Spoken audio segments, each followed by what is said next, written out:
It's 11, no, 11:30, and we finally made it to the border.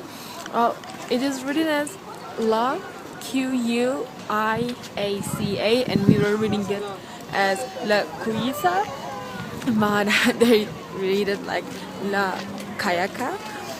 And you can see that there are people passing there. Yeah, they're so colorful and so nice in here, but a little bit cold because I just woke up. So we did spend approximately 35 hours, I believe, on the bus. And yes, it sounds a lot, and it is a lot actually. And we were sort of afraid of it. Well, I wasn't really, because I am really used to sleep in buses. So I thought I can sleep most of the time.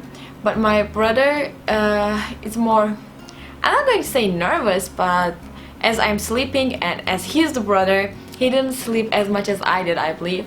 So, and still, it wasn't as bad as we thought it would be. And after such a long time, we arrived at the border, the villazon.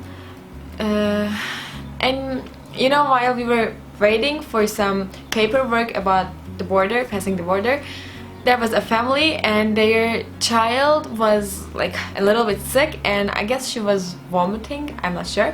So the father, I can only believe that he is the father because I don't know, approached to us, and you know, he tried to start a conversation, but we didn't know any Spanish.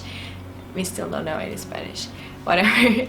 So he said something in his own language, and just by some words we understood that he's asking where we are from, where are we going, and stuff like that. So we tried to chit chat a little bit. We just said that we're going to Uyuni and we're from Turkey, and he said something in Spanish that we didn't understand, but we still laughed like it was a conversation.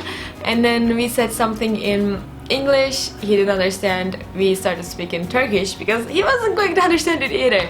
But still, he was like, my mom calls now. Okay, so as I was saying, we couldn't understand each other very well, but still there was a conversation and it was sincere. So yes, I believe his daughter was vomiting, and her mother gave her some candy, mint flavored, and then they just offered to us, and the candy that I was sucking on was that candy. And here, or here, I don't know, you can see me showing the candy. It was cute. We are in villazon right now, and I think we are the only tourists in here because all people look like they're local.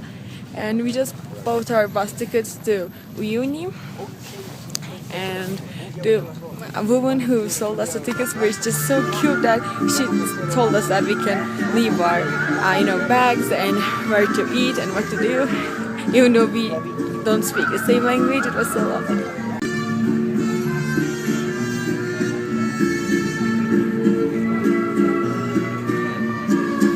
There is a church.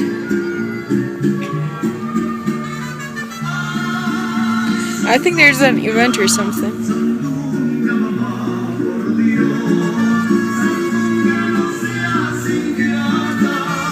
We are in this market in villazon, and it's so nice and beautiful in here, you know, all these colors. And there are so many pastas here. I think they're all homemade like this. You can see there are very kinds of them. And probably they're handmade. Şu şekilde orada çekelim birbirimizi ya. We just ate chicken with my brother. I will show you the picture. I think this is where local people eat their food. I don't know, it's still in the big market there. So right now we are waiting for our bus to take off. And we are waiting in here because it's just cold outside and our heads are aching. So we prepare some aspirins. And this is where we bought our tickets. And this is a cute, little place. Our trip to Uyuni will take like 7 hours. We will be there at 1 a.m. in the morning, night. But they said that we can sleep in the bus until 7, so it's really nice, and we don't have to pay for hostel, so it's nice. And I don't know if our heads are aching because we are so above the sea level, so there is so much oxygen that it shocked us, I don't know. Or we're so below the sea level and there's so many pressure. Maybe none of them, only the long road trip made us like this. Okay, so we bought something like this. Can you see it? We didn't know what is it, but it is corn. When you eat it, you understand. And it's kind of sweet, but I don't know how they make it in this shape, in this form. But it's nice. Okay. Everybody is shouting as Potosi or, you know, some like La Paz, the cities that their buses go. This is the terminal that we are waiting for our bus.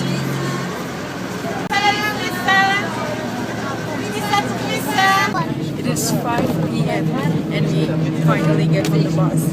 I think none of the buses take off at the time they're supposed to do. And there are a few more tourists, but I think they all speak, Spanish, so we are the only ones who can now.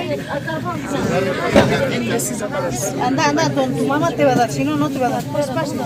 And it is full of local people that are women and little children in there, so cute. They have these cheeks with blush, let me say. That's just so cute. Now we're going to uni.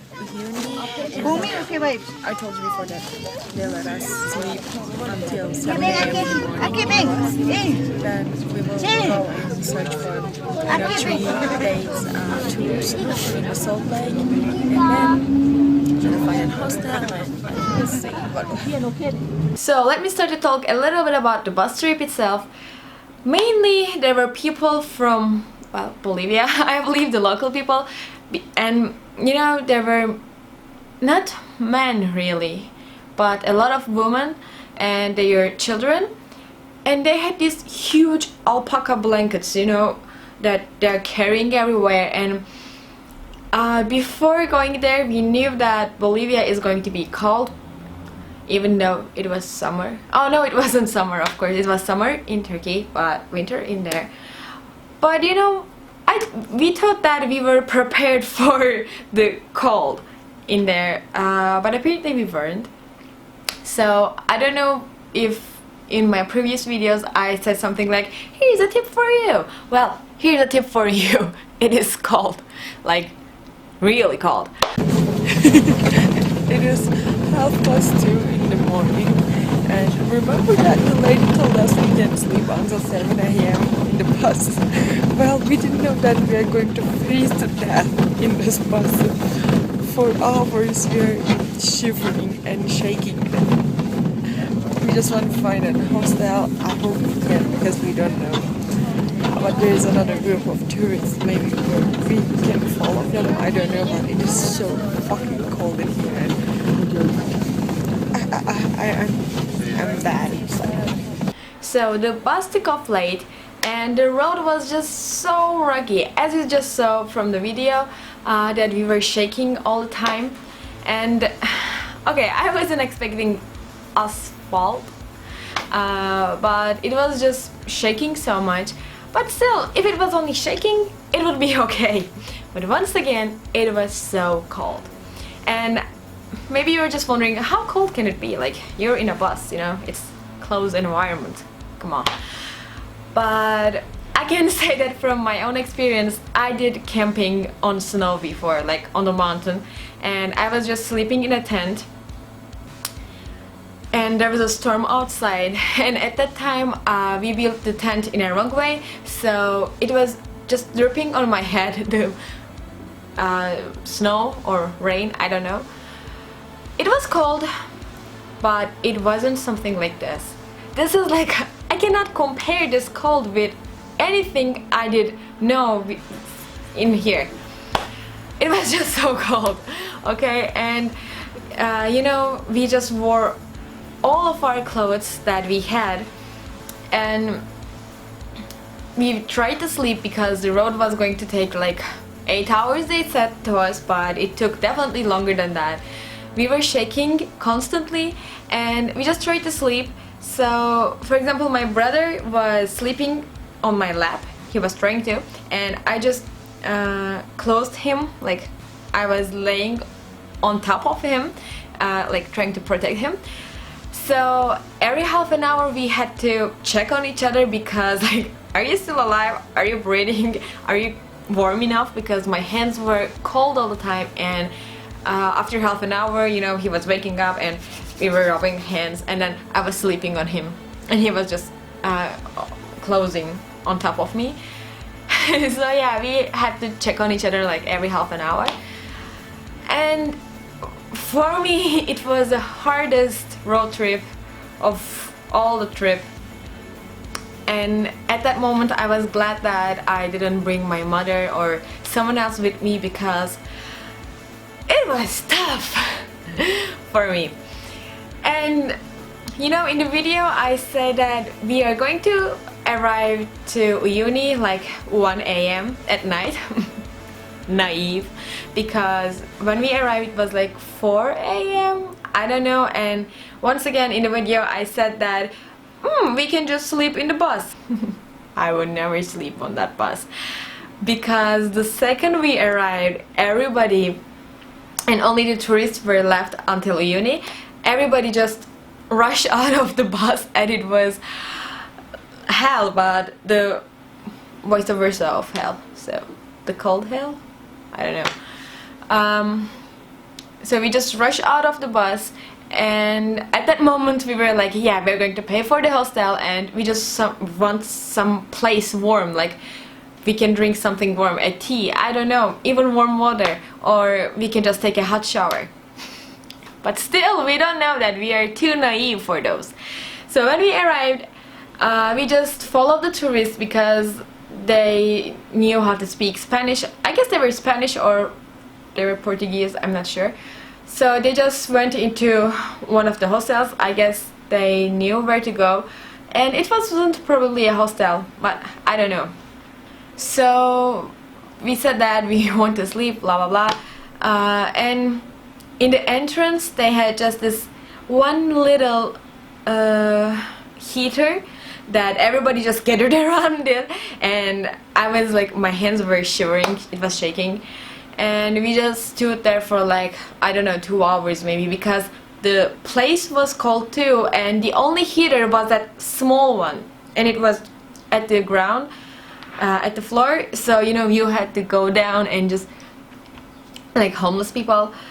Well, we were homeless at that time, but we also drank tea, but no, we didn't, because we didn't have warm water. The other people had, but well, I don't remember actually, but I remember like we didn't drink tea.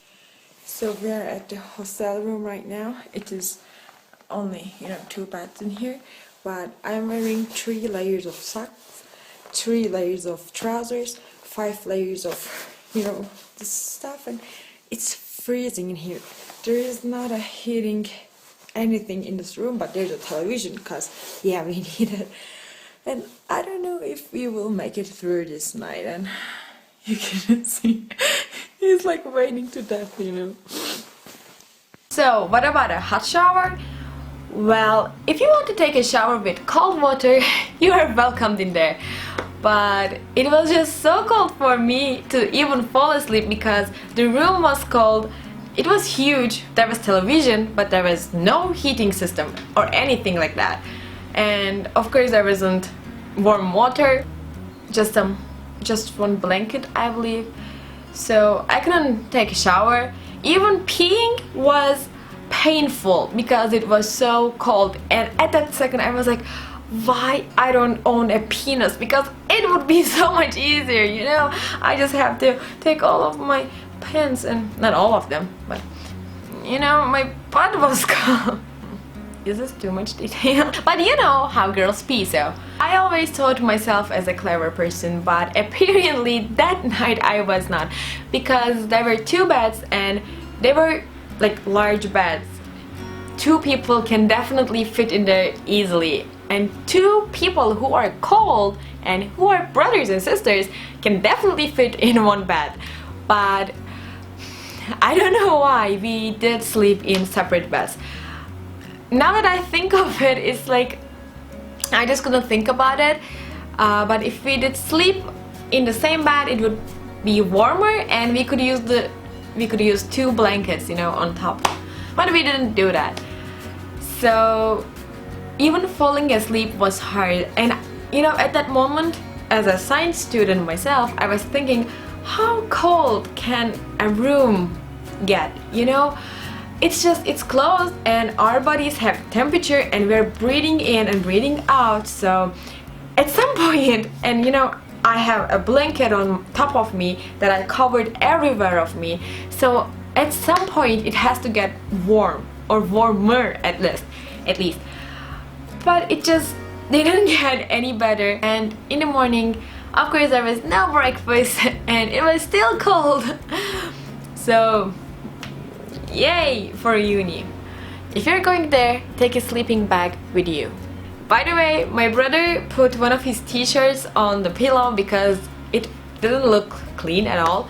But I guess I didn't care because I had beanie and hoods and a lot of stuff on my head.